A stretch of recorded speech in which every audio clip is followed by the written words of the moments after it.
Welcome back to another episode of the In Her Boots podcast, where we share the inspiring stories of women in football. Today I'm joined by Chantelle Thompson, who's the captain of Liverpool Feds Women. Shani, welcome to the podcast. Thanks for having me. It's great to have you on.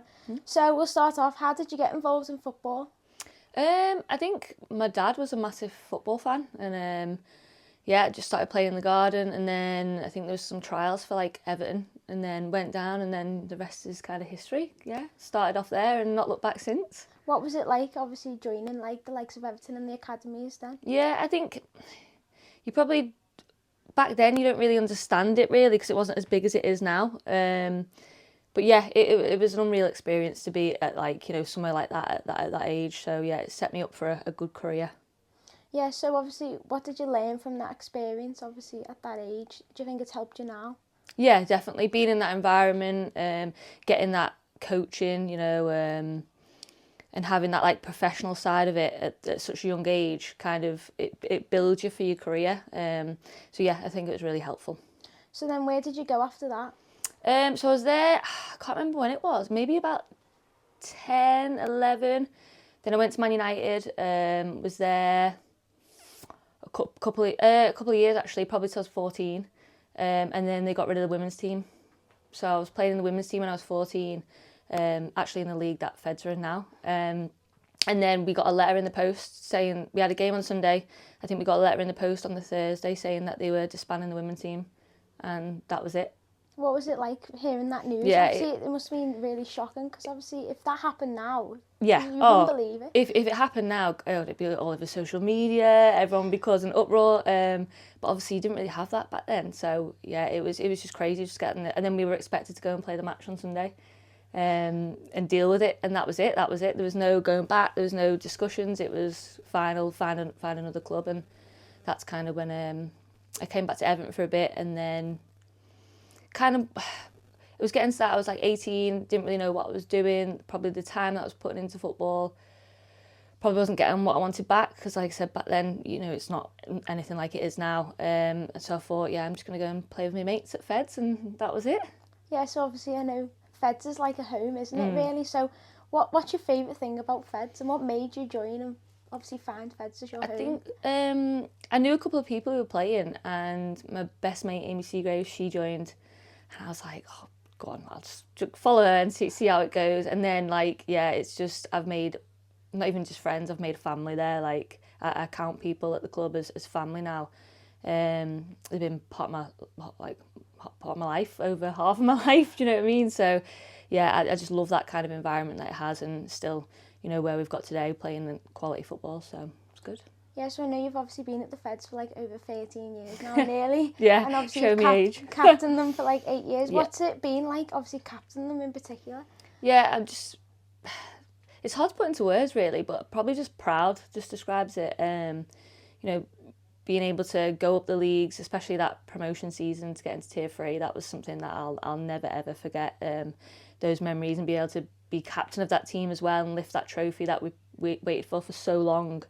Because we got close like a couple of years before, so to be able to finally do it, like with that group of girls especially as well, because we were literally best mates. It's just been an unbelievable ride really. Yeah, so obviously you said about the social side as well. So obviously, like, as Feds, obviously you all come after work. So what's it like, obviously, having a day at work and then coming to play football? Does it take you away from it a little bit? And obviously you find that enjoyment playing football? Yeah, I think so. It's like, you finish work and you think, oh, I can't be bothered, but then you're like, oh no, actually, I want to go and see my mates. Do you know what I mean? So it is nice, and you get there and like you forget about how bad your day at work's been or what's going on in your life. It kind of takes that away from it because you are just with your friends. So yeah, it is nice.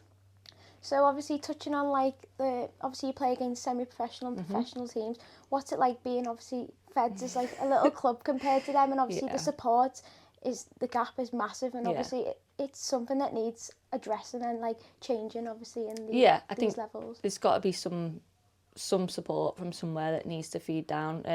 I don't think Tier 3 gets looked at enough. I think the FA or whoever it is can start maybe looking to fund a bit more for the Tier 3 teams. But yeah, I quite enjoy being the underdog, but then there's a time where it's like, come on, we really do need to bridge this gap now, because, you know, we're playing against full-time players who are training day in, day out, you know, turning up with ice baths at Jericho and spinning bikes to put in the change rooms, and we're just turning up with our kit and our bag and we're going home. So yeah, it's really difficult, but then that also makes you even prouder of what we're achieving, like 6th in the league. It's unbelievable. Yeah, like how do you even describe that? Like, and we've come close against some teams as well. It's not like, I know past results haven't been great because of, you know, injuries and all that stuff, but, you know, in the past we've really come close against these teams. So yeah, it's remarkable, really. Yeah, and obviously everyone in the club's volunteering as well, so they're all taking their time, unlike the others who are getting paid to do it. Like, everyone's still learning as well, and like sort of what they're doing. Of course, and like, you know, you look at, you know, the staff, and, you know, like you said, they're all voluntary, and like we're getting analysis on a Thursday. That means our assistant manager and George are analysis. Have got full-time jobs, so they're coming home and they're going through footage and, you know, analysing different games and thinking up game plans in their own time, whereas the clubs are playing against, they have people getting paid to do that every day. Yeah, every day. And then, you know, the volunteers, like the committee, everyone who's involved, like the club wouldn't be where it's at without those volunteers. Like, it would not be possible. So yeah, we owe the platform that we're playing on a lot to that group. Yeah, so obviously I know that your home's Jericho. What's it like playing at Jericho on a Sunday? I love it, to be fair. I'd love us to have our own little ground. Like that's the goal, you know, having a stadium, walk in, it's got our badge everywhere.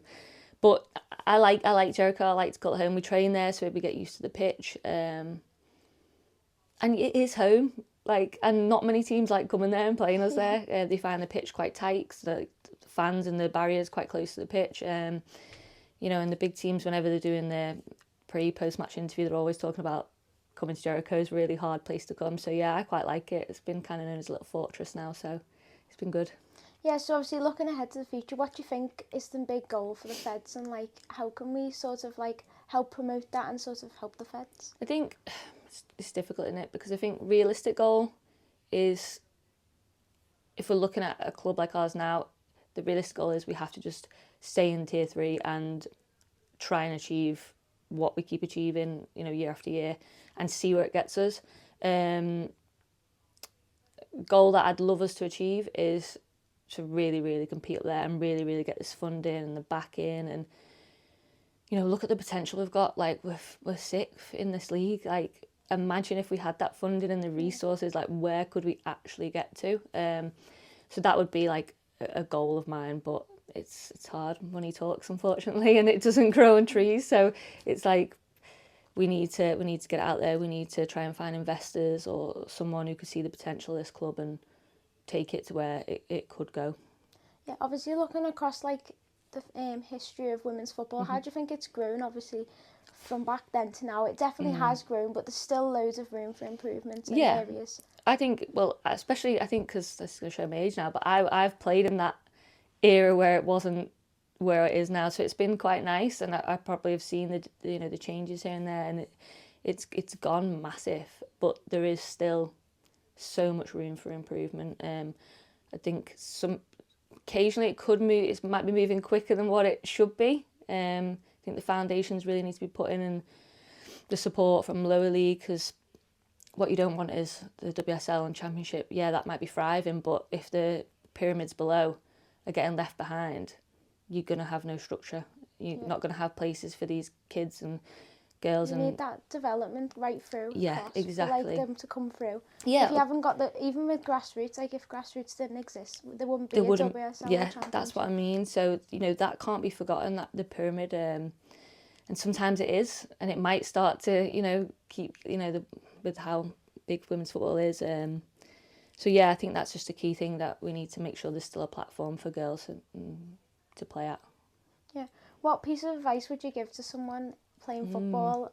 Obviously, you play at quite a high level. Yeah. So obviously I know you're centre mid as well. Have you got any advice for anyone? Wow, that's a tough one, actually. I think honestly, it's just enjoy it. Enjoy the ride. Like, work hard, obviously. You know, put the effort in, the hours in, the fitness and things like that. But most importantly, just enjoy it. Like, I always say it to people, like, you're one injury away from it being over, like, that day. Do you know what I mean? And if you're not enjoying it, then why are we doing it? So yeah, I mean, I'm lucky I've had a long career. I've not, touched wood, I've not had too many injuries, or big ones anyway. So I've not missed too much football, but yeah, just enjoy it and just smile while you're doing it. Yeah. Maybe going more on a negative note, but have you had any setbacks in your career, or things where like you felt a bit down? Probably once I left Everton and I came to Feds and I was playing, and then as women's football started to get, I probably did maybe thinking back in my mind, oh, what if I'd have stayed, you know, in that professional environment? Could I be, you know, wherever now? But then I have loved Feds too much, like it's friends and family. So yeah, maybe that. Maybe I should. My only negative is probably, could I have tried and gone higher and tested myself? But I wouldn't change what I've done for the world. So yeah, as long as you've enjoyed it, and the main thing that's is it. Enjoying Enjoying it. football. Yeah. Like, my piece of advice would be, when you're on the pitch, just work hard and enjoy it. Work hard, enjoy it, and have no regrets. Basically. Yeah, exactly, no regrets, because you know you work hard all week training for that match, and then if you're getting stressed or like not enjoying actually being on the pitch for those 90 minutes, then what are you putting in all the hours for? Like, that's the time when to really enjoy it, when you're on the pitch on a Saturday or Sunday or whenever you play your matches. So yeah, just enjoy playing football. Yeah, that's such amazing advice. Thank you so much, Shan, for joining us today. We'll be back next week for more exciting guests.